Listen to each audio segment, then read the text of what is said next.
respect, because I'm mindful that you've been through 3 full days of wisdom and facts. So it's Friday evening, and when I saw that my presentation is one of the last in Friday evenings, I definitely redid it, took out some charts and put some videos in instead. So hopefully that will be more enjoyable for you. So when I introduce Realize to people in one sentence, I actually say that we help brands, publishers, and agencies make better marketing decisions by measuring how people feel via webcam in real time. And I think that order of sort of the messaging is very important, and probably what I would want to claim is a little bit of my contribution to these other speeches here, is that it really starts with the clients and their decisions, and what follows and goes into that at the bottom of the end is really not the central piece of it. At least that's how we at Realize think about it. Yet the technology that I want to talk to you about a bit as well, the automated facial coding, is very exciting. You know, we've been working on it for 7 full years now, and we've seen several generations of how the technology has developed, and it's really in the last sort of 2 years and in the 1 year exactly when it's come to its full potential. Because cameras are now everywhere. It's very easy to give access to that, and people are willing to give it. So it really, this kind of scalability and ease of use is crucial part. I mean, we've already heard it from some other speakers at this conference as well. But on the other hand, all this, we are all here because we believe more than many others that the subconscious part drives a lot of behavior and decisions and what people do and what they don't do. And yet we get those very valuable signals out of emotions at the same time, so it's a very, very powerful combination that I sincerely believe is changing the whole consumer analytics space. So I have this presentation here in sort of like 2 bits.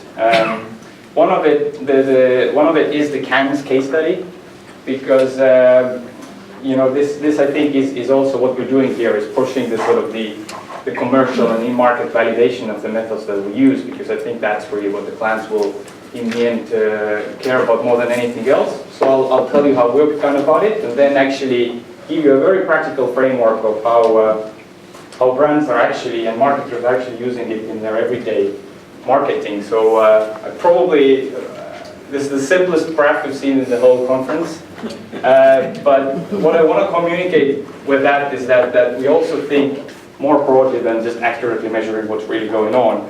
We really think about whole business problems and whole solutions, and how neuro methods can come in and help to close the whole loop. So in whatever way you are involved in advertising on the media side or creative or planning side, if you're there, you know that it's all about what ROI gets back to the brand in the end, one way or the other. So this is really the only single thing to drive for, and super simply put, that's what the ROI comes from. You have the message and you have the media, and both need to work. If one is not really good, you're not going to win any awards or win market share. So one of the things I want to kind of outline here, that on the media side, I think the industry is really very good already. There's so many platforms in reaching people with whatever device in whatever moment, targeting them. It's like there's a lot there available. But the message, or the creative part, which many studies show is even much more important than the media weight, is still an unresolved problem. We've heard different approaches about how the creative measurement should work, and I think the questions to the last presentations were also a testament that it still is a unresolved issue, and it is, because otherwise you wouldn't have so many people annoyed with advertising. I mean, if we would do a great job at testing all the ads, I think there are great methodologies there, but what's the share of ads actually that get tested with that is pretty small. So there's a lot of people annoyed because the measurement is not working there until now. And there's also, that's the reason why so many advertisers are not happy with the ROI as well, because this part is linking. So what do you do with that? I want to make a claim that I actually spend probably even more time with planners and creative people than researchers, and I think they're a bit sort of quicker to jump into conclusions, and I would say that most of them say that emotion, and agree intuitively, it's easy to agree that emotions are crucial in advertising success. So we don't hardly meet people who claim that. So the problem has rather been, how do you measure that emotion at the speed and scale of how the marketing actually works these days? The other thing is what I want to drive your attention towards is the Cannes report, which I don't know if it qualifies as proper research at this conference, but I think it's a really, really useful, practical piece of analysis about creative awards, and basically making a simple claim that the creative awards are not some political soft fluffy things, but they are very, very strongly related to exceptional business results. So I want to come back to that point in just a bit, because that was the key reason why we took a look at the Cannes ads more closely. But before we get to that, just a bit of background. I mean, I raised this problem that emotions are important, but how do you really measure them at scale has been the problem. Now, that problem has been solved with very, very new and cool technology, as I'm going to show you and tell you about. But the roots of that solution, as you know, as many of you already know, go back to 1800s. It was Darwin's idea first to observe that men and animal have some expressions which are very similar. So he posed this idea that some emotions are biological, and we're all born with it, where it doesn't matter where we come from. You all know about Ekman, his coding system. But what has really changed is that we taught computers to do the same thing just a few years ago. And that really changes everything in terms of how you can use and deploy this kind of technology. We were playing around with the cables here for a full hour to set up a live tracking demo. So I'll try to do it with the laptop as well, but just to give you a bit of a sense of how it works. I mean, it works via any camera. There's no limitations about how good the camera needs to be. You really need only 50 by 50 pixels of video feed. So you can take a CCTV camera and measure people like 8 meters away. It's so powerful these days.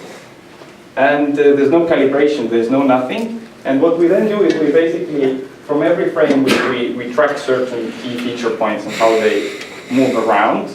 And then we map it into those 6 Ekman emotions, which one of the key reasons why we work with them is that everybody agrees how they're defined and how they're exactly measured. So we're not sort of inventing our own things to start off with, which doesn't mean that we don't look into raw emotions, different expressions, different gestures. There's a lot of other things that we measure. We already do heart rate, which is almost at the belt level right now, but the way we see the algorithms go, it is actually reasonable to expect that it will be better than the standard belts pretty soon. Attention, are you approaching content or sort of withdrawing it? There's a lot of sort of body gestures that you also get out of camera just by doing some clever computer vision analytics. So as I said, we wanted to do the live demo in terms of the tracking, but here you see that it's just another laptop. You can come and try it later with me as well. It just picks up this face and tracks those in 3D space. So it does break down at some point, but it's pretty much sort of a seamless tracking. So you come and try it later with me if you want to do that. So the message I wanted to get across to you right now was that the emotion measurement works. Now the key problem with the really important thing is like, okay, you can measure the emotions, but what exactly do you do with them? Which emotions, how are they related to business success? And now I'm jumping back to the Cannes report, which showed that creative awards are very strongly related to market share growth, profits, sales. It's all of those key business results. So the way we thought about it is like, let's take Cannes Lions. It's like the Olympic Games of awards. It's the most carefully considered award decision on the planet. And let's see what kind of emotional patterns drive success at Cannes. So if we can do that, we found the formula also for the business success, because that link has been already made. So this is the reason why we took this case study out, and to run it, we we looked at 460 ads that were all submitted to Cannes Lions. We did make sure that we have enough of those that were submitted but didn't get anything. Then there was some submissions that got shortlisted, and a different selection of medals as well. So when you do facial coding, you need a few hundred people per video to do the segments analysis and everything. So it took us like 45,000 people to do the test. And I think what is important here is that this 4 weeks turnaround for the whole project, that included pulling down the videos from YouTube and putting them in order and making sure that we had good split of that, so it is extremely scalable. You couldn't do even survey research at that scale so quickly because you need to script out the surveys and everything. So it gives you this dynamics, which is one of the values of this methodology for sure. So over those videos with those people, we ended up with more than 100 million frames of people's faces, and each one of those we coded for all of our emotions and their intensity levels as well. So there's a good bunch of data that went into the analysis. So this slide is supposed to be a bit scary. The point I want to get across here is that the data we collect is very, very rich. So this plot is only for one ad. So it's only for like 70 people you see here. Usually we do 200-300, so it's like a third of the sample. It's only happiness, it's one emotion, and it's intensity level by that. So you see that there's so many ways of aggregating and taking out features and metrics of it. And that's sort of like a new field because these data sets are becoming available right now. So we made absolutely no assumptions about which ones to look at. We literally just looked at all of the different ways you can look at emotion data. So you have metrics like average values, maximums, minimums throughout the session, overall for the whole population, how many percentages of people were feeling anything. What we found was very important was actually, because we had videos which were like 30 seconds to a few minutes, so we put them all in a relative timeline and 7 pieces of the timeline to look at the cohorts of what was going on in the beginning or end, all of those metrics. There's different smoothing settings you can take because everything is frame level, and do you smooth over 2 seconds or every frame you're getting 5 frames per second, you get slightly different metrics. There are trends, are things going up and down, how many times does that change? And you have fundamentally 2 levels of measuring emotions. This is discrete, on and off, or sort of continuously how intense the emotion is. And then you split by age and gender and all of that. So each of those dimensions kind of multiplies that. And if you do that, we ended up with over 9,000 different variables that we were looking at to find out which are the ones that actually make the difference at Cannes.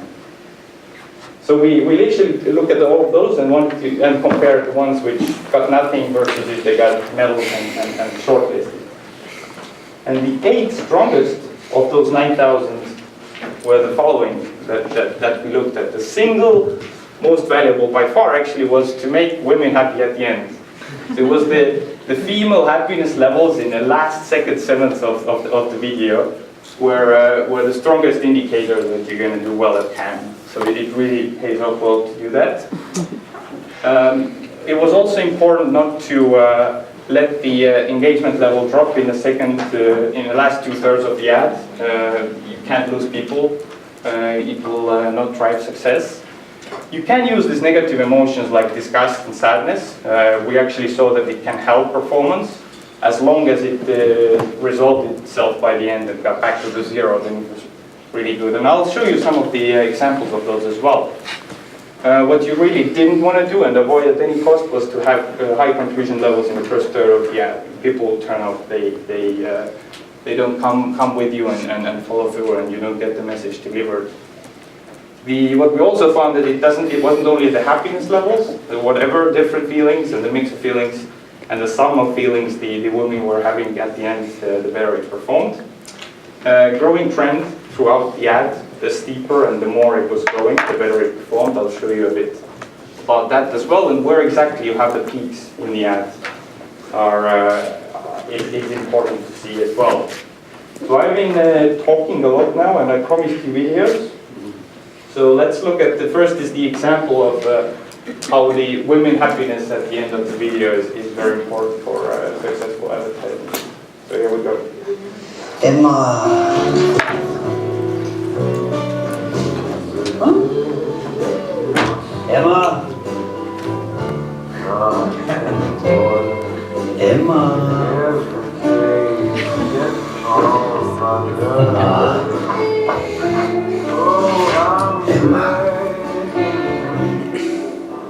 Emma.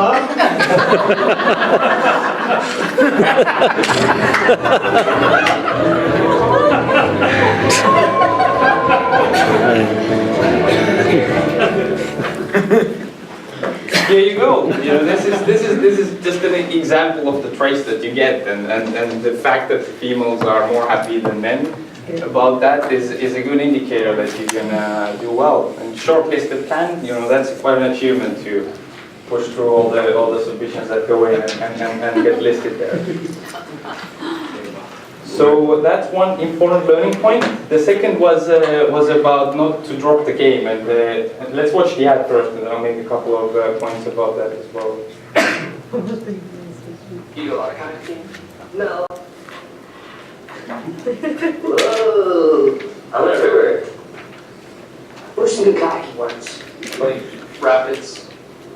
Look, I'm going through the rapids.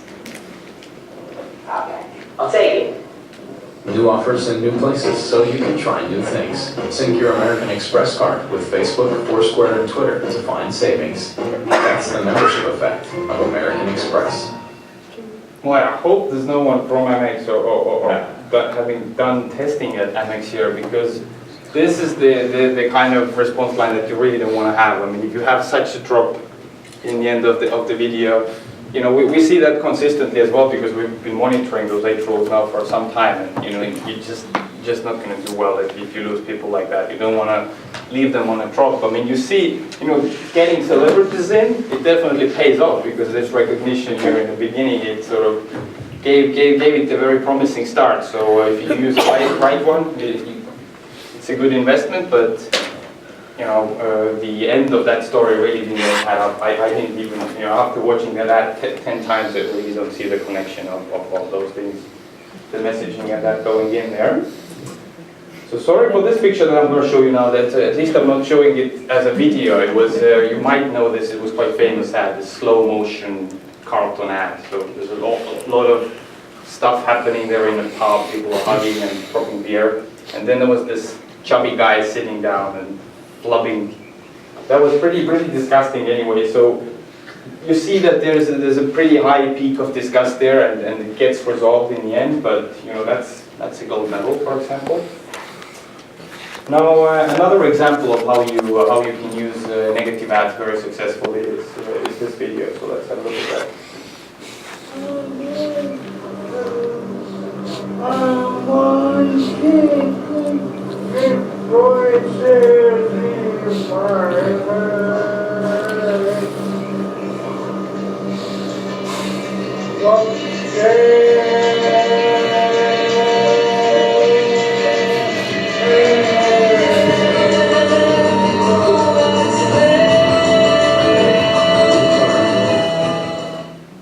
So yeah, there's nothing funny or happy about that ad necessarily. Negative emotions mostly gold at Cannes. You know, it's not all about just positive emotions. I'll come back to that point as well as I'm trying to wrap up with those 8 rules. So there were a few more, if you remember. Welcome aboard.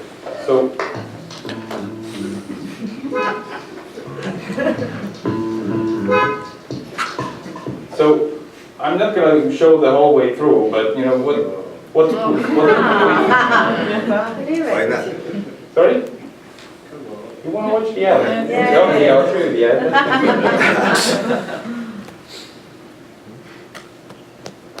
Welcome aboard.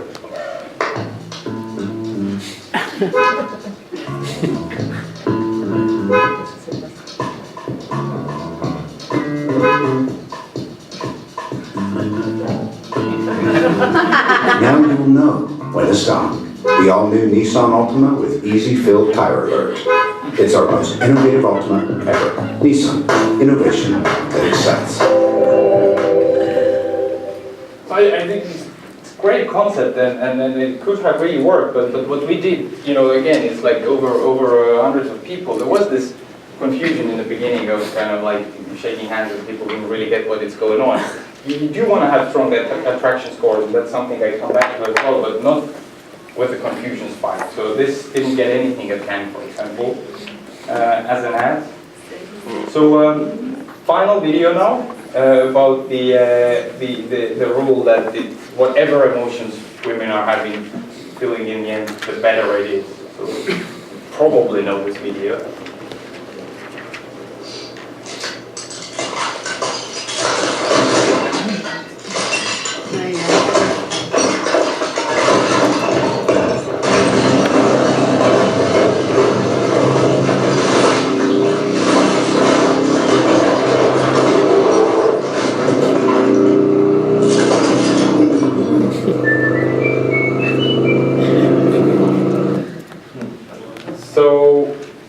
It's a bit of mixed feelings in the end, but there is high peak of overall engagement. This is all the emotions that the women were feeling more than, and it got a bronze medal in Cannes as well.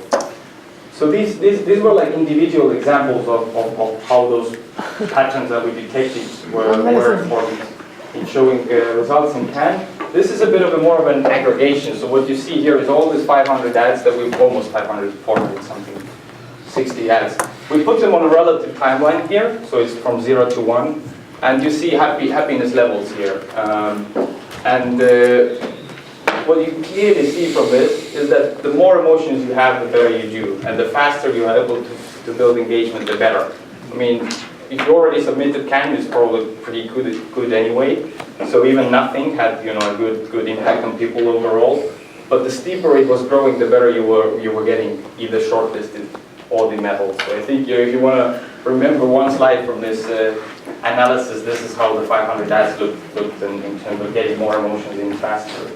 The final eight rule that I told you about was the timing of the minimum and the maximum values, which were also highly predictive of what the success is. So basically, nothing shortlist, medal, gold.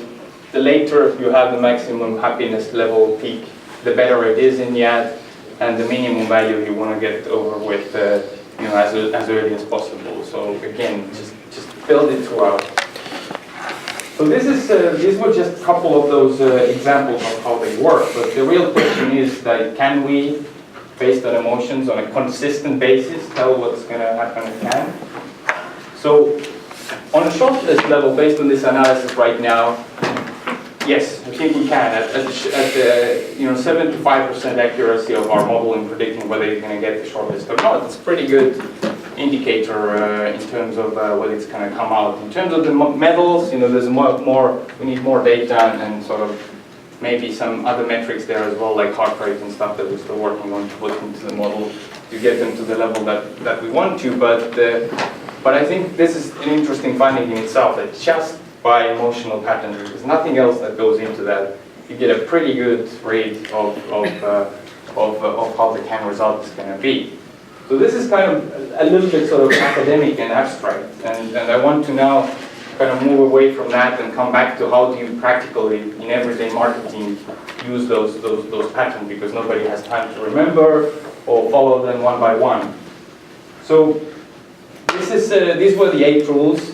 And what we have seen is that they group to these 4 key things. So the other modeling that we have done in Realize a lot, even more than the Cannes, we're talking about, I think there's 1,500 ads that we've done, is modeling against social performance data. It's like how many people share the ad, how much do they watch it through, how much do they comment on all that, because that data is nicely available.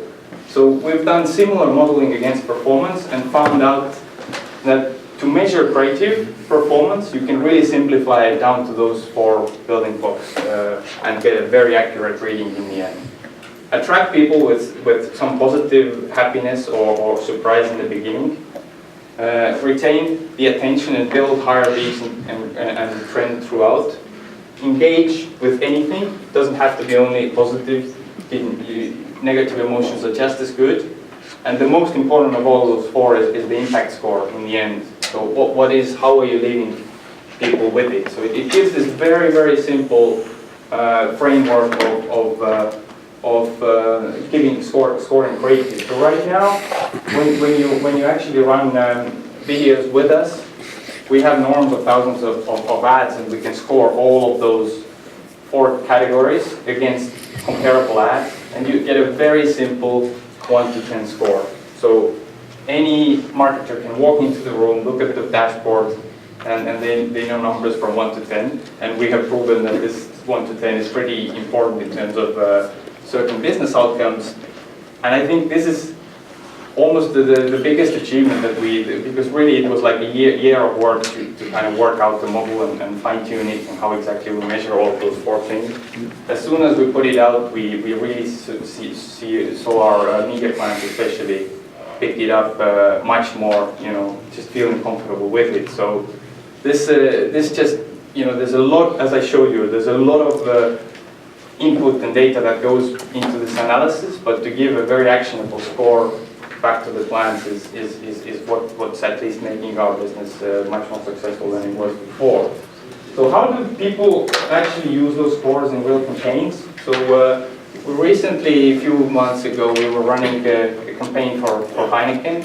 So this is kind of a standard case that they had 11 different creative assets that they wanted to activate in 3 different markets, and they just wanted to know, what's the wisest way to do the media part? I mean, where should we distribute? Which creatives should we invest more than the others? As I said, we take just a few hundred people per video, and we had different videos as well at different lengths, 30 seconds to 2 minutes. And we turned it, our service level is like few days, and then you immediately see the result, and you can actually use that almost like in a live testing ways. So the first question that Heineken they didn't know that, was like, we have these short trailers, the 30-second ones, and we built episodic content about the campaigns as well. I mean, the campaign itself was really just people were like blindfolded and dropped somewhere in different places like Poland and Cambodia and Morocco, and then they had to find the Heineken. So that was kind of the plot there. But how to get the best out of it in terms of media plan? That was the first question. Is like, should we invest in the trailers or should we push the longer episodes?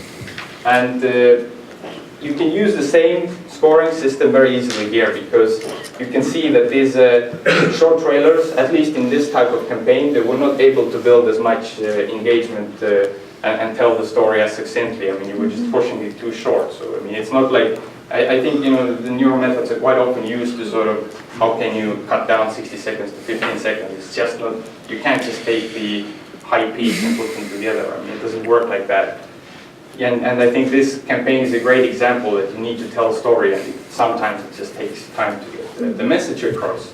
So we scored, okay, trailers of 5, episodes of 7, of course pushed the episodes a bit more.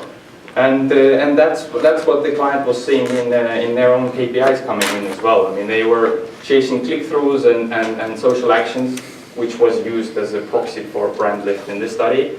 And the episodes were getting 2 times more clicks and 3 times more social actions. It's a pretty substantial and meaningful performance difference just by knowing, managing the creative part of the formula with a more informed way.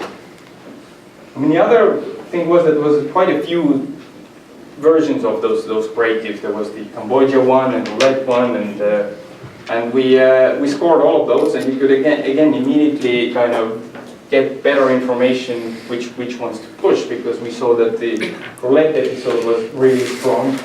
So that's where most of the media money and distribution went against. And as soon as the results were coming in, again, the ROI metrics were substantial. I mean, the view to end rate is one of the key KPIs that we see in our online video work that people are still using as a proxy of engagement largely. And that jumped 3 times just because the score was several, from 7 to 9.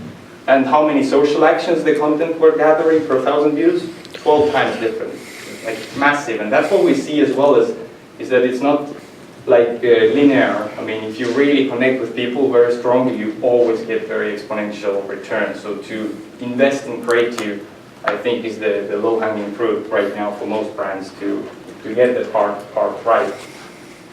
So this is, I showed you how we came to the methodology of simple scoring and how it worked in one concrete campaign.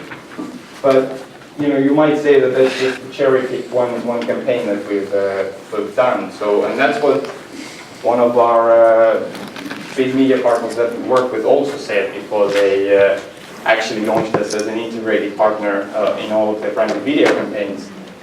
So they did a broader validation, and that's what that's the pattern we see with most clients right now. It's like you do a test, you do another one, and then before you really get integrated, there is this huge commercial validation project, which is like hundreds of ads, and are you able to predict the outcome or not? So in case of AOL, they gave us, before we launched, they gave us 600 campaigns that they had been running themselves. So they knew all the results which were coming out of it in terms of those video metrics. And they'd say, hey Realize, give us the scores back and we'll see if they make sense. So this is what we saw when we gave them the scores back. It was very simply just taking the top 20% of the emotional scores and bottom and comparing them, because that's a very easy to communicate message for the clients. And that's what we saw. The view-through rates, they jumped from 25 to 75%. There was way more clicks. There was 20 times more social engagement with the emotional content. And in terms of how fast you were building up the organic views, not just buying through view on YouTube, it was a massive difference as well. So this was like a key milestone for us to achieve that all-important market validation. And we're keen to do it on other things as well right now, because we still haven't done the sales bit properly. It's very difficult to get big enough data set together. There's a lot of interest in seeing if we can brand lift and purchase intent, different footfall, traffic metrics in stores. I mean, all of those things, before the clients will really use it, they will want to check that. So that's how we did it in this case. And now what the clients are getting is a full solution. I mean, it's a very simple proposition from AOL right now, because they say to their clients, like, give me the same budget, because we make smarter decisions, you're going to get more results out of it. You don't even need to give me more money. But we actually now have a methodology that can inform the creative part as well, and which ads to push and where. I mean, there are more case studies about how to use it in targeting versus, men and women in different countries as well. But basically, now it's measurable. We can use that as part of the formula. We already have the media tools covered ourselves, and the ROI metrics that we measure, like the traditional ones plus the social ones, they prove that this formula works. So this is how we apply one of those neural methods in a one concrete business case right now. So thank you. I really